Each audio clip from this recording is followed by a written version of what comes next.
ओम शांति। आज 8 सितंबर 2025।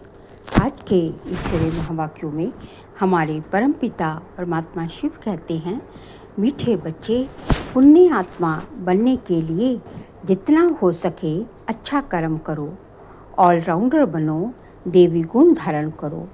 पुण्य आत्मा बनने के लिए जितना हो सके अच्छा कर्म करो, ऑलराउंडर बनो, देवी गुण धारण करो।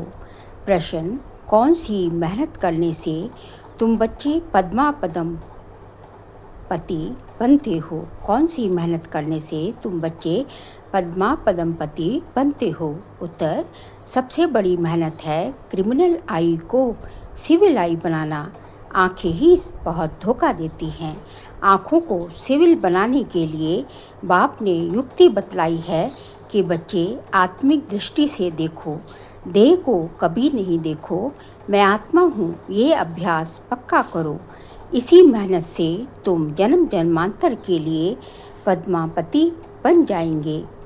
गीत: धीरज धर बनवा, धीरज धर, तेरे सुख के दिन आए कि आए। ओम शांति। ये किसने कहा? शिव बाबा ने शरीर द्वारा कहा। कोई भी आत्मा शरीर बिगर बोल नहीं सकती।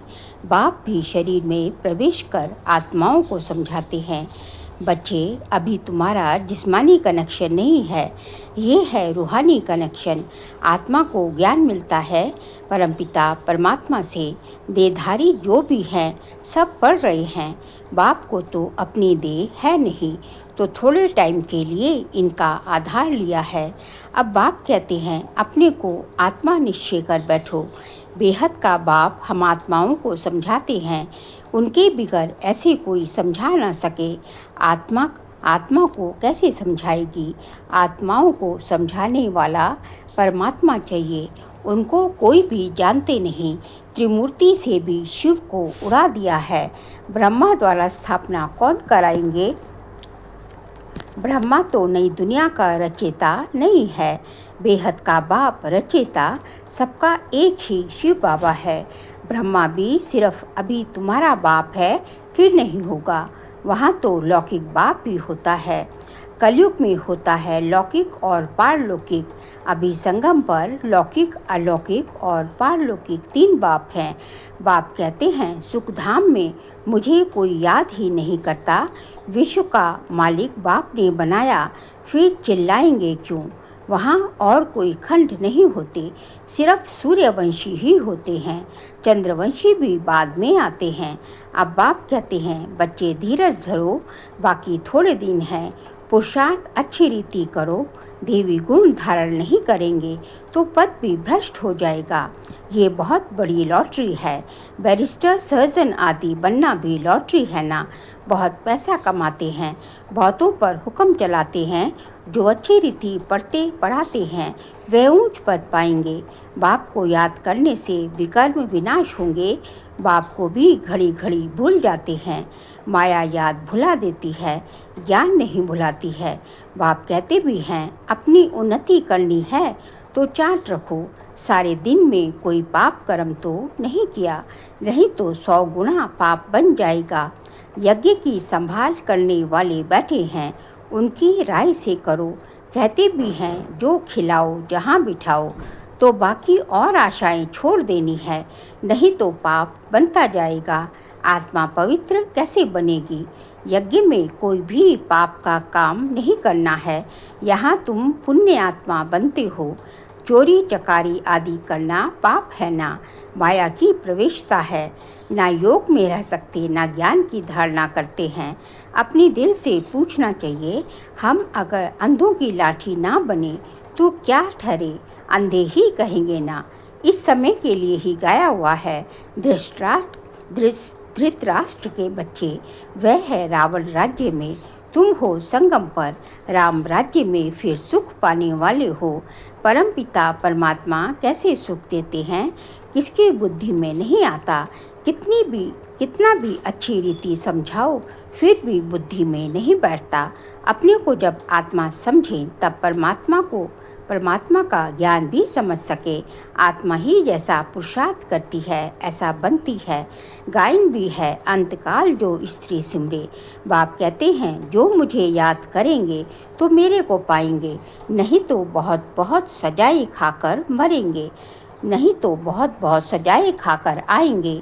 सतयुग में भी नहीं, त्रेता के भी पिछाड़ी में आएंगे। सतयुग त्रेता को कहा जाता है ब्रह्मा का दिन।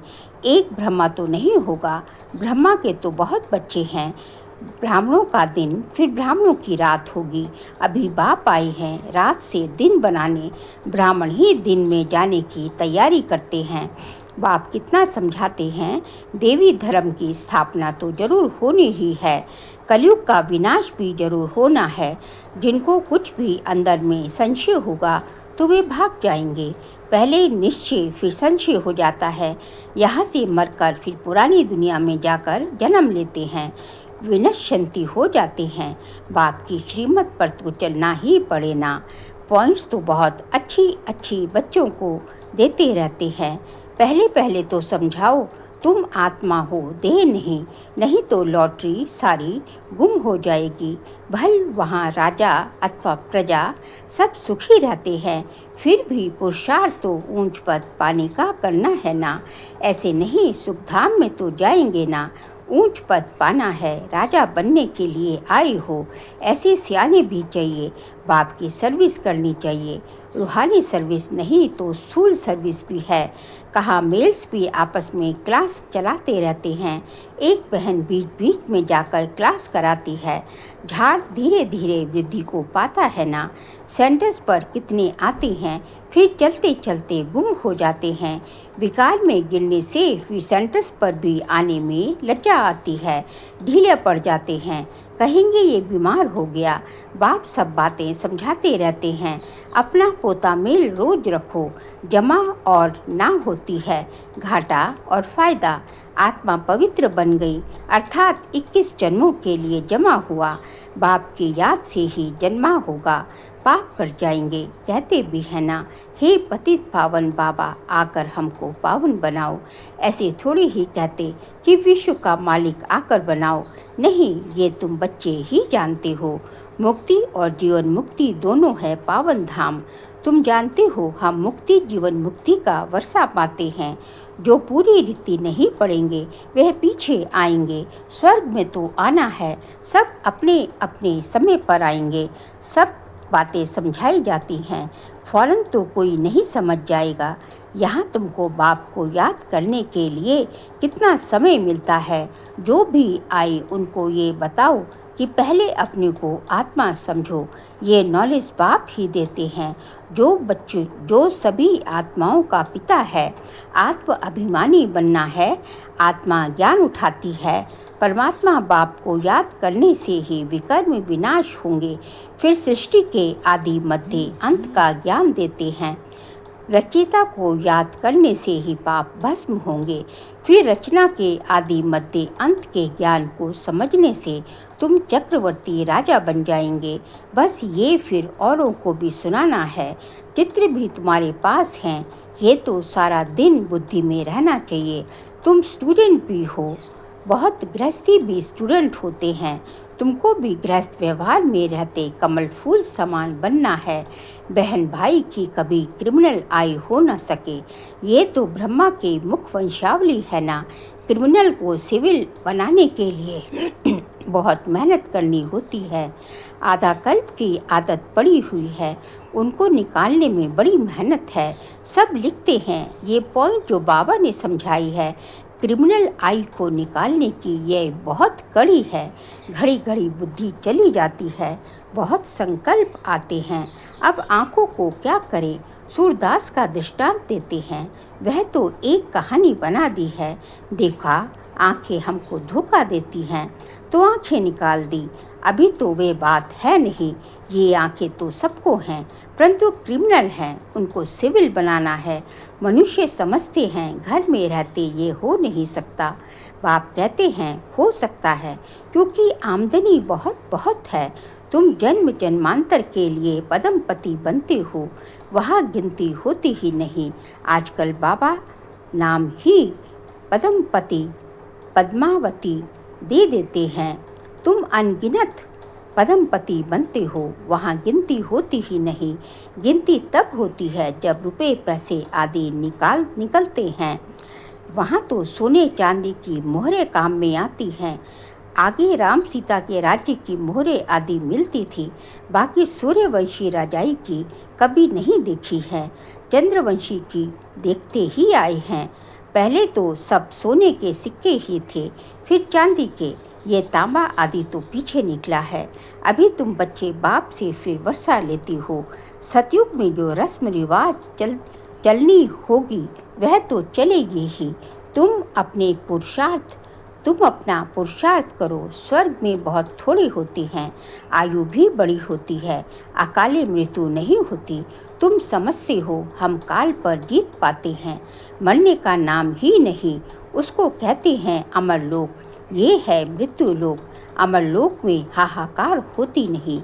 कोई बूढ़ा मरेगा तो और ही खुशी होगी, जाकर छोटा बच्चा बनेंगे।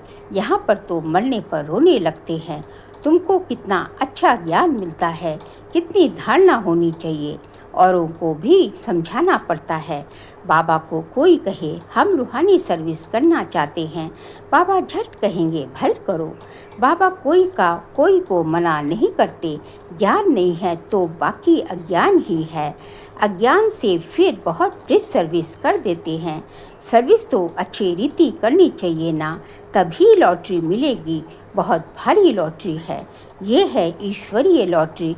तुम राजा रानी बनेंगे तो तुम्हारे पोत्र पोत्रियां सब खाते जाएंगे।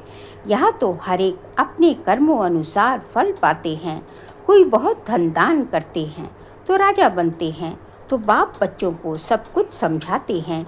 अच्छी रीति समझकर और धारणा करनी है, सर्विस भी करनी है। सैकड़ों की सर्विस होती है। कहाँ कहाँ भक्ति भाव वाले बहुत अच्छे होते हैं। बहुत भक्ति की होगी तभी ज्ञान भी जचेगा। चेहरे से ही मालूम पड़ता है। सुनने से खुश होते रहेंगे। जो नहीं समझेंगे वह तो इधर उधर देखते रहेंगे या आंखें बंद कर बैठेंगे। बाबा सब देखते हैं, किसको सिखलाते नहीं हैं तो गोया समझते कुछ नहीं। एक कान से सुन दूसरे से निकाल देते हैं। अभी ये समय है बेहद के बाप से बेहद का वर्षा लेने का। जितना लेंगे जन्म जन्मांतर कल्प कल्पांतर मिलेगा, नहीं तो फिर पीछे बहुत पछताएंगे। फिर सबको साक्षात्कार होगा। हमने पूरा पढ़ा नहीं, इसलिए पद भी नहीं पा सकेंगे। बाकी क्या आकर बनेंगे? नौकर चाकर साधारण प्रजा। ये राजधानी स्थापन हो रही है। जैसा जैसा करते हैं उस अनुसार फल मिलता है। नई दुनिया के लिए सिर्फ तुम ही पुरुषार्थ करते हो। मनुष्य दान पुण्य करते हैं, वह भी इस दुनिया के लिए। ये तो कॉमन बात है। हम अच्छा काम करते हैं तो उसका दूसरे जन्म में अच्छा फल मिलेगा। तुम्हारी तो है 21 जन्मों की बात। जितना हो सके अच्छा कर्म करो, ऑलराउंडर बनो। नंबर 1, पहले ज्ञानी तू आत्मा और योगी तू आत्मा चाहिए। ज्ञानी भी चाहिए भाषण के लिए महारथियों को बुलाते हैं ना, जो सब प्रकार की सर्विस करते हैं। तो पुण्य तो होता ही है। सब्जेक्ट्स है ना, योग में रहकर कोई भी काम करें तो अच्छे मार्क्स मिल सकते हैं। अपनी दिल से पूछना चाहिए, हम सर्विस करते हैं या सिर्फ खाते हैं सोते हैं। यहाँ तो ये पढ़ाई है और कोई बात नहीं। तुम मनुष्य से देवता, नर से नारायण बनते हो। अमर कथा तीसरे की कथा है। यही एक मनुष्य तो सब झूठी कथाएं जाकर सुनते हैं। तीसरा नेत्र तो सिवाय बाप के कोई दे न सके। अभी तुमको तीसरा नेत्र मिला है, जिससे तुम सृष्टि के आदि मध्य अंत को जानते हो। इस पढ़ाई में कुमार कुमारियों को बहुत तीखा जाना चाहिए। चित्र भी है, कोई से पूछना चाहिए गीता का भगवान कौन है। मुख्य बात ही ये है, भगवान तो एक ही होता है, जिससे वर्षा मिलता है मुक्ति धाम का।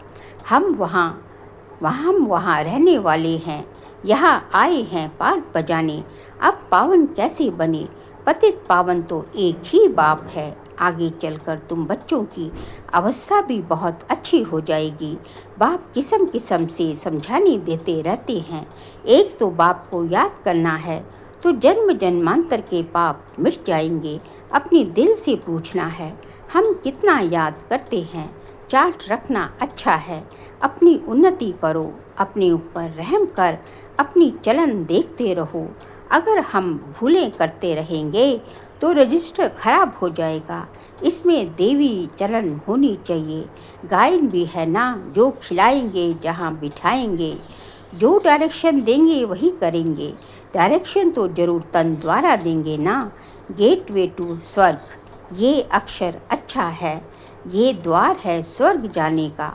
अच्छा मीठे मीठे सिखिल दे बच्चों प्रति माता पिता बाप दादा का याद प्यार और गुड मॉर्निंग। रूहानी बाप की रूहानी बच्चों को नमस्ते। हम रूहानी बच्चों की रूहानी बाप दादा को नमस्ते नमस्ते, गुड मॉर्निंग। शुक्रिया बाबा, शुक्रिया। सार के लिए पहुँचते हैं। पुण्य आत्मा बनने के लिए और सब आशाएं छोड़ ये पक्का करना है कि बाबा जो खिलाओ जहाँ बिठाओ, कोई भी पाप का काम नहीं करना है। सेकंड पॉइंट, ईश्वरीय लॉटरी प्राप्त करने के लिए रूहानी सर्विस में लग जाना है। ज्ञान की धारणा कर औरों को करानी है। अच्छे मार्क्स लेने के लिए कोई भी कर्म याद में रहकर करना है। आज का बाबा का वरदान है, माया और प्रकृति को दासी बनाने वाले सदा स्नेही भव। माया और प्रकृति को दासी बनाने वाले सदा स्नेही भव। जो बच्चे सदा स्नेही हैं वह लवलीन होने के कारण मेहनत और मुश्किल से सदा बचे रहते हैं। उन्हों के आगे प्रकृति और माया दोनों अभी से दासी बन जाती हैं। किनके आगे? जो सदा स्नेही हैं। अर्थात सदा स्नेही आत्मा मालिक बन जाती तो प्रकृति माया की हिम्मत नहीं। जो सदा स्नेही का समय व संकल्प अपनी तरफ लगाए, उनका हर समय हर संकल्प है ही बाप की याद और सेवा के प्रति। स्नेही आत्माओं की स्थिति का गायन है, एक बाप दूसरा ना कोई। बाप ही संसार है, वह संकल्प से भी अधीन नहीं हो सकते। स्लोगन है, नॉलेजफुल बनो तो समस्याएं भी मनोरंजन का खेल अनुभव होंगी। नॉलेजफुल बनो तो समस्याएं भी मनोरंजन का खेल अनुभव होंगी। बाबा कहते हैं कि यदि तुम नॉलेजफुल बन जाओगे, यानी तू आत्मा बन जाओगे, तो आपको समस्या नहीं लगेगी। एक मनोरंजन का खेल की तरह आप उसको अनुभव करेंगे। क्यों करेंगे? क्योंकि आपको जब जो है नॉलेज हो गई है, तो जैसी ही कोई समस्याएं क्या है, हमारी खुद की जो है कमी कमजोरी होती है, तो जो है जब समस्या आती है तो उसमें हम जो है जब नॉलेजफुल है तो किसी न किसी ज्ञान के पॉइंट से जो है उस समस्या नहीं रहने देंगे, उसका कारण नहीं बनेंगे, उसका समाधान बन जाएंगे, उसका समाधान करने में सक्षम होंगे। तो वो हमें वो पजल की तरह लगेगी और हमें लगेगा कि इसको किस तरह हम सॉल्व करें, कौन सा ज्ञान का पॉइंट इसमें फिट होगा। तो इस तरह से जो है जिज्ञासाएं बस बढ़ती है कि किस तरह नॉलेज को जो है अपनी समस्याएं और औरों की समस्याएं और आत्माओं की समस्याओं को दूर करने के लिए कैसे हम नॉलेजफुल होके दूर करें। तो इस तरह हम जो है खेल खेल में जो है हमें जो है ये ज्ञान जो है हमारे अंदर जाता जाएगा और हम ज्ञान का स्वरूप बनते जाएंगे। फिर जो अगस्त मास का व्यक्ति इशारे का सब्जेक्ट है, अब लगन की अग्नि को प्रज्वलित कर योग को ज्वाला रूप बनाओ। क्या करना है? लगन, बाबा से लगन की अग्नि को प्रज्वलित करना है और फिर योग हमारा जो हो जाएगा, कैसा हो जाएगा? ज्वाला रूप हो जाएगा। इस कलयुगी तमोप्रधान जड़ जड़ीभूत पुराने वृक्ष को भस्म करने के लिए संगठित रूप में फुल फोर्स से योग ज्वाला प्रज्वलित करो, लेकिन ऐसी ज्वाला स्वरूप की याद तब रहेगी जब याद का लिंक सदा जुटा रहेगा। अगर बार बार लिंक टूटता है तो उसे जोड़ने में समय भी लगता, मेहनत भी लगती और शक्तिशाली के बजाय कमज़ोर हो जाते हैं। इसलिए जो है हमें बाबा से अपनी तार जो है, हमारी बाबा से जो है याद की तार जो है जुटी रहनी चाहिए। बाबा से हमारा कनेक्शन लगातार कनेक्शन बना रहेगा तो जो है हम जो है इस जो कलयुगी तमोप्रधान जो जड़जड़ीभूत पुराने वृक्ष मतलब जो है जो यहाँ के तमोगुणी वातावरण है, तमोगुणी आत्माओं का तमोगुणी संस्कार है, स्वभाव है, इस सब को जो है भस्म करने में हमारी जो है ज्वाला फोर्स की याद जो है औरों को भी जो है उनमें भी फोर्स भरेगी। क्योंकि संगठित रूप से जब योग करते हैं तो एक का रंग दूसरे पे चढ़ता है, तो वो उनमें भी जो है उमंग आएगा, उत्साह आएगा और फिर संगठित रूप में ऐसी ज्वाला भड़केगी जिसमें कि सारे तमोगुणी संस्कार, तमोगुणी स्वभाव, करप्शन, भ्रष्टाचार, अत्याचार सब जो है वातावरण जो तमोगुणी जो है तमो प्रधान जो वातावरण है वो सारा भस्मीभूत हो जाएगा, वो सारा भस्म हो जाएगा। इसके लिए क्या करना पड़ेगा? इसके लिए हमारा बाबा के साथ, परमपिता परमात्मा शिव के साथ हमारी जो याद है उसकी याद का जो लिंक है, याद की जो हमारी तार है वो बराबर जुटी रहे। क्योंकि यदि टूटती है जुड़ती है तो उस पर बहुत टाइम वेस्ट होता है और उससे समय भी वेस्ट होता है, शक्ति भी वेस्ट होती है और मेहनत भी लगती है। इसलिए हमें जो है निरंतर याद की यात्रा में तत्पर रहना है। इसके लिए क्या चाहिए? इसके लिए लगन की अग्नि चाहिए। बाबा से लगन की अग्नि को प्रज्वलित करना पड़ेगा। अच्छा, ओम शांति।